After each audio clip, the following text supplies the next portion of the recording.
You've lost to someone you know you're better than. Better technique, better fitness, better everything on paper, and somehow you still walked off the court having lost. Here's the fix. It's not a fluke, and it's not that they had a lucky day. There are 4 specific reasons this keeps happening, and none of them have anything to do with your skill level. By the end of this video, you'll know exactly why it happens and how to stop it next time. You've probably told yourself this before. They just got lucky, or I was having an off day. Sometimes that's true. Most of the time it isn't. Wrong explanation. Losing to a weaker player is usually predictable, not random, once you understand what's actually happening on your side of the court, not theirs. 1. You start playing their game instead of yours. A weaker player often plays messy, inconsistent, unpredictable badminton, not because they're strategic, but because they don't have the control to play any other way. The mistake stronger players make is matching that chaos instead of imposing their own rhythm. You start rushing shots you don't need to rush. You go for risky winners instead of your normal reliable game, because the rallies feel scrappy and you want to end them fast. You've abandoned the exact game plan that made you better than them in the first place. Fix. Play your rally, not theirs. Stick to your normal shot selection and pace, even when the point feels messy. Let their inconsistency work against them instead of dragging you down to their level. Picture this. You're up against someone with a weak, awkward clear. Instead of setting up your normal rally and waiting for your shot, you rush the net early trying to end it in 2 shots, and you hit it out. That wasn't their strength beating you. That was you abandoning your own game plan because their weakness made you impatient.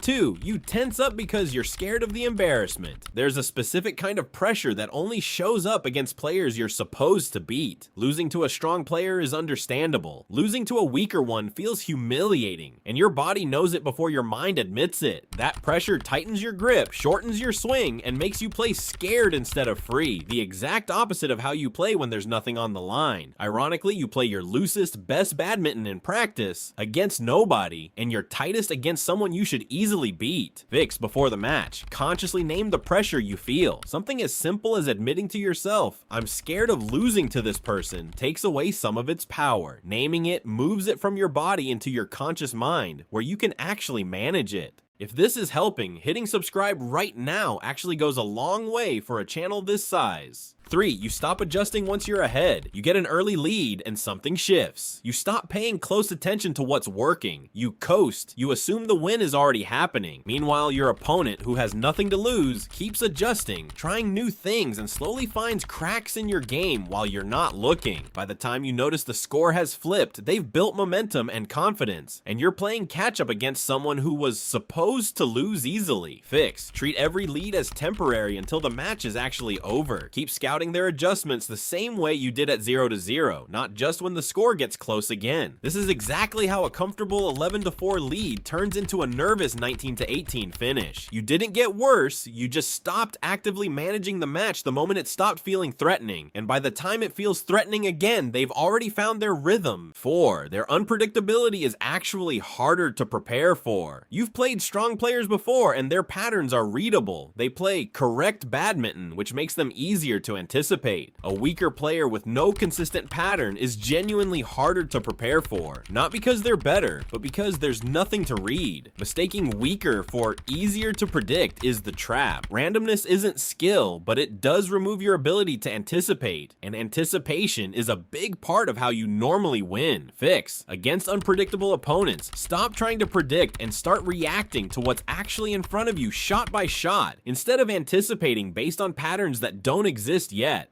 So here's the fix in one sentence. Play your game, name the pressure, keep adjusting even when you're ahead, and react instead of predict against chaos. None of this means the weaker player is actually better than you. It means the match is being lost in your head before it's lost on the scoreboard. Try just one of these next time you're up against someone you're expected to beat easily, and notice how much closer the match feels to how you actually play. If this helped, let me know in the comments which one hit closest to home. And if you want more of this, subscribe. See you in the next one.